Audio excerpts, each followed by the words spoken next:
ಶರೀರ ಮತ್ತು ನಮ್ಮ ಮಾತುಗಳು ಮತ್ತು ನಮ್ಮ ಮನಸ್ಸು, ಈ ಮೂರನ್ನು ಸಹ ನಾವು ಆರೋಗ್ಯವಾಗಿ ಇಟ್ಟುಕೊಳ್ಳಬೇಕು. ಬರೀ ದೈಹಿಕವಾದಂತಹ ಆರೋಗ್ಯದ ಬಗ್ಗೆ ತುಂಬಾ ಜನ ಯೋಚನೆ ಮಾಡ್ತಾ ಇರ್ತಾರೆ. ಅಂದ್ರೆ ದೈಹಿಕವಾದಂತಹ ಆರೋಗ್ಯ ಅದು ಅವಶ್ಯವಾಗಿ ಬೇಕೇ ಬೇಕು. ಆದರೆ ಅದರ ಜೊತೆಗೆ ಮಾತಿನ ಒಂದು ಆರೋಗ್ಯವೂ ಅತ್ಯಂತ ಅವಶ್ಯಕ.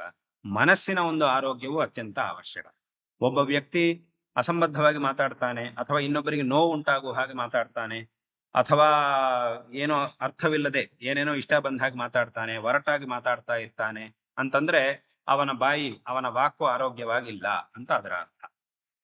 ಅಥವಾ ಒಬ್ಬ ವ್ಯಕ್ತಿ ಮನಸ್ಸಿನಲ್ಲಿ ಇನ್ನೊಬ್ಬರ ಬಗ್ಗೆ ಕೆಟ್ಟದಾಗಿಯೇ ಯೋಚನೆ ಮಾಡ್ತಾ ಇರ್ತಾನೆ, ಅಥವಾ ಇನ್ನೊಬ್ಬರಿಗೆ ಕೆಟ್ಟದಾಗಬೇಕು ಅಂತಲೇ ಯೋಚನೆ ಮಾಡ್ತಾ ಇರ್ತಾನೆ, ಅಥವಾ ಅನಾವಶ್ಯಕವಾದ ವಿಷಯಗಳ ಬಗ್ಗೆ ತುಂಬಾ ಯೋಚನೆ ಮಾಡುವುದು, ಅನಾವಶ್ಯಕವಾದ ವಿಷಯಗಳನ್ನೆಲ್ಲ ಏನೇನೋ ನೆನೆಸ್ಕೊಂಡು ಅದರ ಬಗ್ಗೆ ತುಂಬಾ ಹೆದರ್ಕೊಳ್ತಾ ಇರುವುದು ಇತ್ಯಾದಿಗಳನ್ನ ಮಾಡಿದ್ರೆ, ಅಥವಾ ಇನ್ನು ಕೆಲವರು ಲೋಕದಲ್ಲಿ ಏನ್ ಮಾಡ್ತಾ ಇರ್ತಾರೆ, ಯಾವಾಗಲೂ ತಾನೇನ್ ಮಾಡಬೇಕು, ತನ್ನ ಕರ್ತವ್ಯ ಏನು ಅನ್ನೋದನ್ನು ಬಿಟ್ಟು ಇನ್ನೊಬ್ಬರು ನನ್ನ ಬಗ್ಗೆ ಏನ್ ಯೋಚನೆ ಮಾಡ್ತಾ ಇದ್ದಾರೆ, ತನ್ನ ಸರಿಯಾದಂತಹ ಒಂದು ಕೆಲಸವನ್ನು ಮಾಡುವಾಗಲೂ ನಾನು ಈ ಕೆಲಸ ಮಾಡಿದ್ರೆ ಬೇರೆಯವರು ಏನ್ ಯೋಚನೆ ಮಾಡ್ತಾರೋ, ಬೇರೆಯವರೆಲ್ಲ ಹೇಗೆ ನನ್ನನ್ನು ನೋಡ್ತಾ ಇದ್ದಾರೆ, ಇದರ ಬಗ್ಗೆ ಎಲ್ಲ ಯೋಚನೆ ಮಾಡ್ತಾ ಇರ್ತಾರೆ.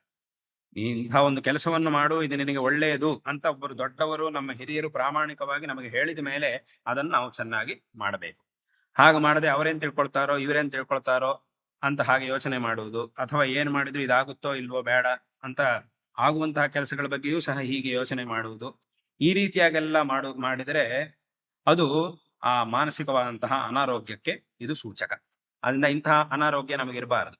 ನಮ್ಮ ಕರ್ತವ್ಯ ಏನು, ನಮ್ಮ ದೊಡ್ಡವರು ನಮಗೆ ಏನು ಹೇಳಿದ್ದಾರೆ, ಸಚ್ಚಿಂತನೆಗಳನ್ನು ಮಾಡುವುದು, ಒಳ್ಳೆ ಕೆಲಸಗಳನ್ನು ಮಾಡುವುದು, ಅದಕ್ಕೆ ಬೇಕಾದಂತಹ ಮಾರ್ಗದರ್ಶನವನ್ನು ದೊಡ್ಡವರಿಂದ ನಾವು ಪಡ್ಕೊಳ್ಳುವುದು, ಇದನ್ನೆಲ್ಲ ಮಾಡಿ ನಾವು ನಮ್ಮ ಕೆಲಸಗಳನ್ನ ನಿಸ್ವಾರ್ಥವಾಗಿ ಚೆನ್ನಾಗಿ ಮಾಡಬೇಕು.